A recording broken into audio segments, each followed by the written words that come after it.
Bonjour Lilia. Bonjour Dominique.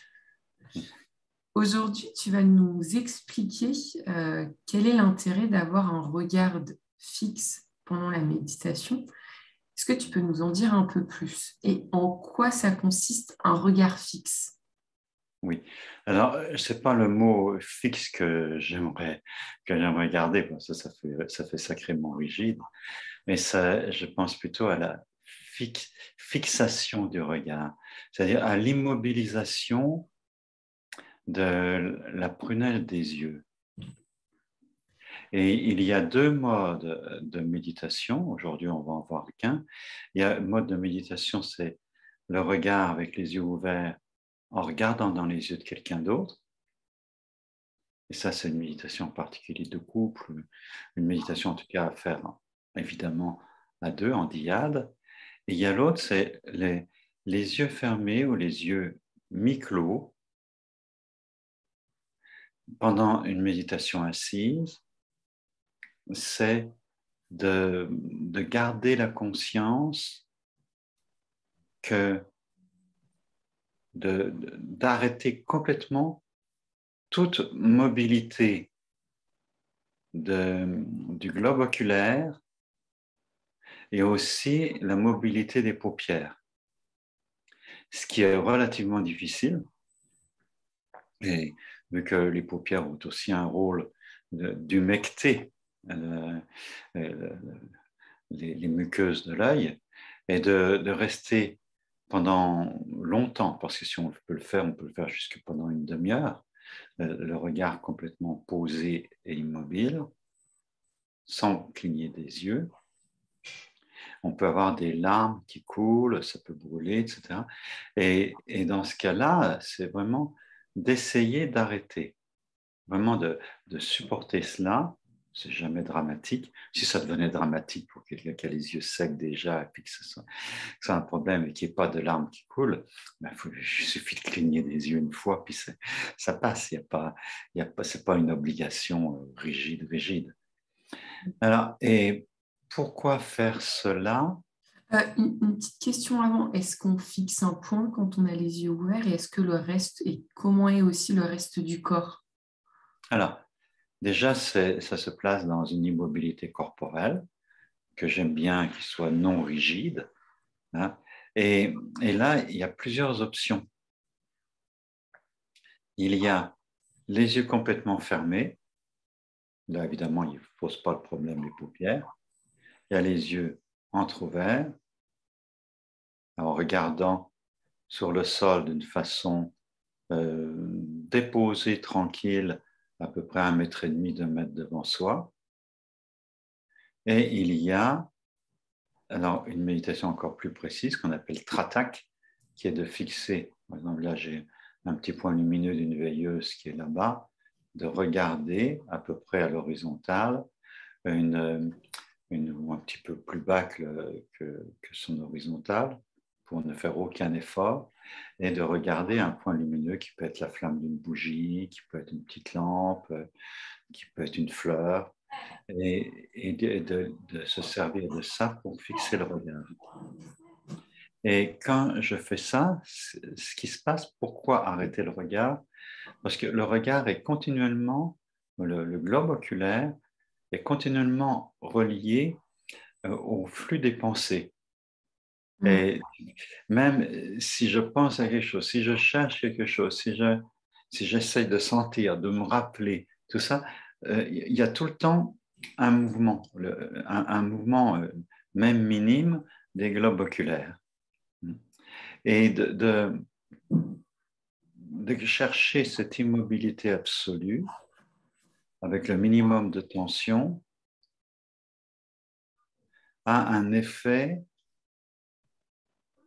sur l'arrêt, le ralentissement et même l'arrêt complet du processus de pensée. Et ça permet d'atteindre un état où on est complètement conscient dans l'immobilité absolue et sans penser. Ce qui a deux effets.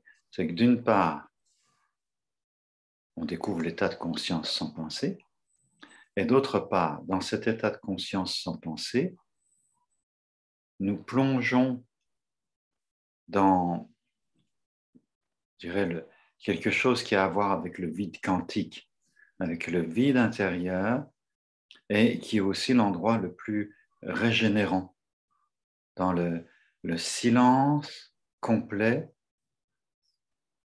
où il n'y a plus de dépense d'énergie. C'est les pensées, le flot des pensées, il paraît que dans le corps, c'est ce qui prend le plus d'énergie, même qui utilise le plus de glucose sanguin. Je ne sais plus, c'est 20 ou 30%, quelque chose comme ça.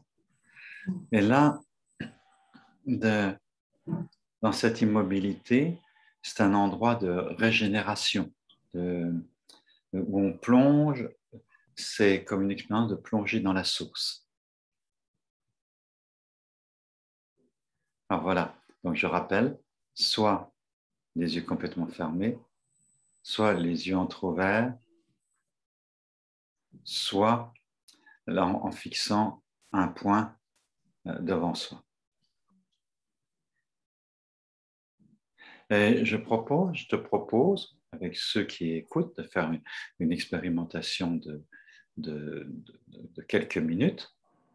Alors, ce que je vais faire, je vous propose, c'est de le faire en 3 phases pour expérimenter.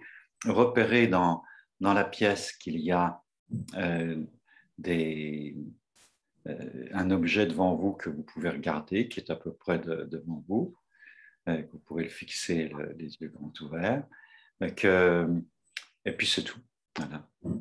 Alors, je vous invite, la première phase, on va fermer les yeux, ensuite on va entrouvrir les yeux, et ensuite on va fixer le point devant.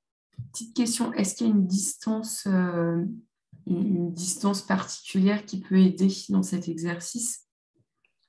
Oh là, mon Dieu, il y a, il y a tellement d'options possibles. D'accord.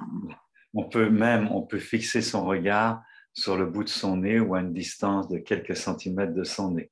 C'est aussi, en fait, en parlant, je n'avais pas réfléchi à tout ça avant, mais il y a énormément de méditation qui utilisent cet arrêt du regard. Donc, c'est une des méditations yogiques, c'est de fixer un point imaginaire ici.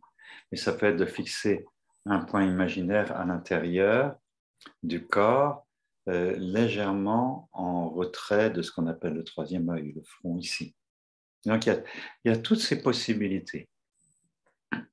Et il y a même de regarder, de chercher un point fixe quand on est au bord d'une cascade, que tout bouge autour, puis qu'il y a des arbres avec du vent, c'est encore mieux. Et puis au milieu de la cascade, il y a un rocher, il y a quelque chose, il y a une branche qui est fixe. Et de regarder ce point fixe en étant conscient de tout ce qui se passe autour, en laissant tout ce qui se passe autour s'agiter, bouger, faire du bruit, etc. Et vous êtes complètement le point immobile avec le regard qui est accroché à cet objet qui est fixe. Et puis, il y a encore, ça m'évoque encore une autre technique qui est de s'étendre sur l'herbe un jour où c'est le grand, grand beau temps et de regarder quand on est sur l'arbre et qu'on ne voit plus que le ciel. Et là, c'est même pas un point fixe, c'est l'immobilité du regard absolu avec la vision complètement globale du bleu du ciel, comme l'infini. Et puis, il y a encore d'autres, là, ça m'évoque encore. Il y a une nuit de pleine lune, de s'installer, dépendant de l'heure à laquelle on regarde la lune, soit assis en méditation, soit étendu sur le sol, et puis juste de regarder la lune. Hein? Donc, il y a mille et une façons d'accrocher le regard. Donc, tu vois, ça peut aller du plus loin, la lune, plus éloignée, un peu plus proche le ciel bleu, qui est l'oxygène de la Terre, et ça peut être un objet à 2 mètres, 3 mètres de nous, ou la cascade, enfin, il y a différentes options. Mais le point commun à toutes ces techniques, c'est je ne bouge plus du tout le regard. On va essayer. Mhm. Alors, j'invite tous ceux qui participent à ce moment de méditation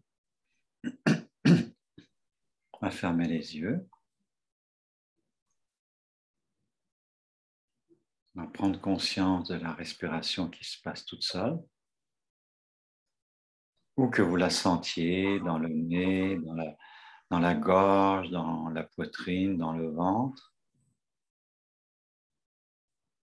sur les expirations de relaxer, bien à fond. Et maintenant, vous portez toute votre attention sur vos yeux eux-mêmes.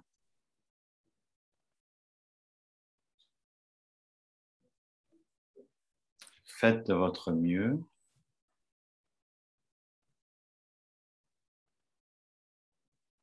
pour être conscient des micro-mouvements involontaires qui se font et de les inviter à s'arrêter complètement.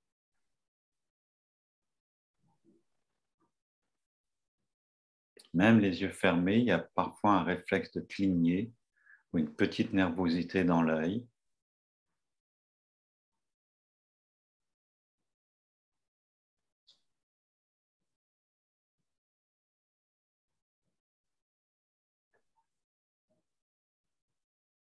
Restez attentif à tous ces micro-mouvements et vous les invitez à s'arrêter et vous restez conscient de l'œil lui-même.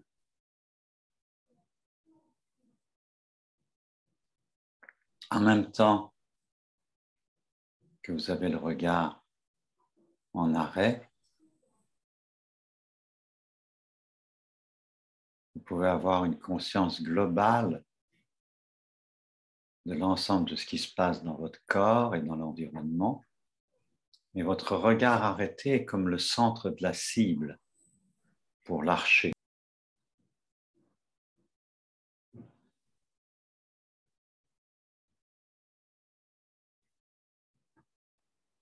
Et au fur et à mesure que vous faites cela, vous pouvez constater que les pensées se calment.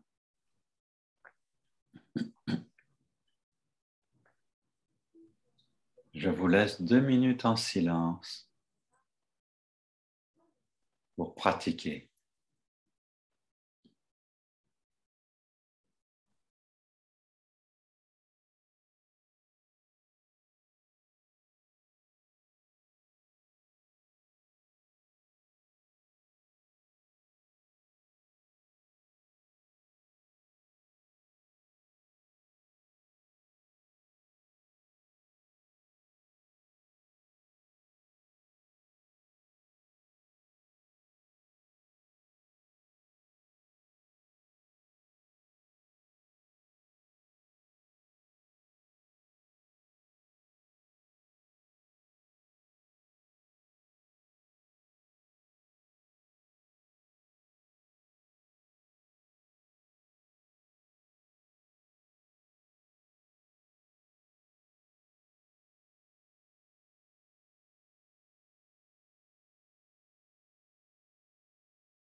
Et maintenant, je vous invite à entrouvrir les yeux et à regarder devant vous. Laissez le regard se déposer à 1,5 m environ devant vous. Et là aussi, votre regard complètement immobile.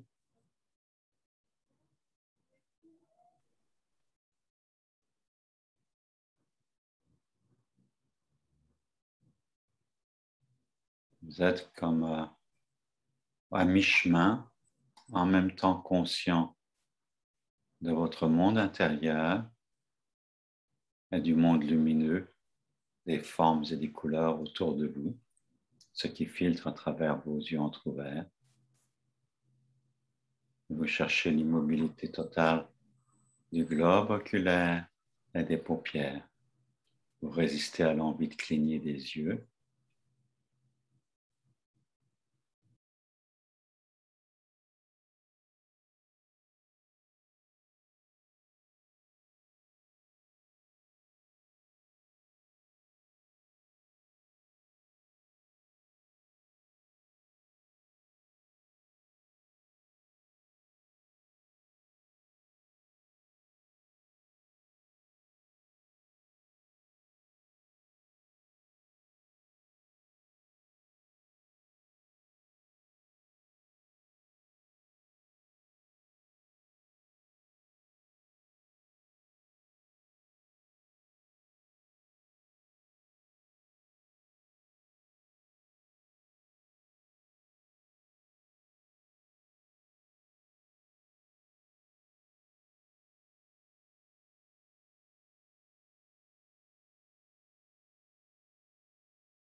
Et vous pouvez maintenant ouvrir les yeux davantage, regarder plus comme vers la ligne d'horizon, un point devant vous. La difficulté de ne pas cligner des yeux va augmenter. Même si vos yeux brûlent un petit peu, les larmes peuvent couler, ne vous inquiétez pas.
Vous pouvez observer si vos pensées se sont calmées et comment vous vous sentez après cette méditation. Ça, j'ai aussi une réflexion qui m'est venue. C'est aussi un petit truc dans les méditations tibétaines. Quand on a le regard, les yeux mi-clos, il peut arriver qu'on ait tendance à s'endormir. Et dès qu'on a confiance qu'on s'endort, on peut, au lieu d'avoir les yeux mi-clos, justement regarder un point à l'horizontale. On peut même, pour faciliter la vigilance, regarder un point en diagonale, juste devant soi comme ça. Et même ce qu'on peut faire, c'est diriger son regard vers un point qui serait au sommet de la tête, au-dessus de la tête, comme un point où quand on a les deux mains jointes le plus haut possible, comme ça. Et là, ça donne quelque chose comme ça.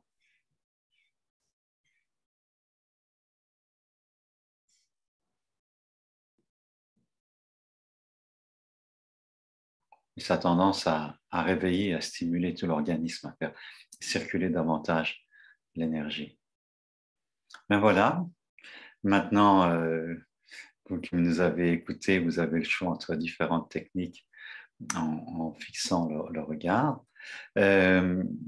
Alors, ce qui est intéressant, c'est que dans Shiné pour les Tibétains ou dans Vipassana dans les écoles de Goenka, la concentration peut être mise souvent sur la respiration elle-même ou sur d'autres points dans le corps.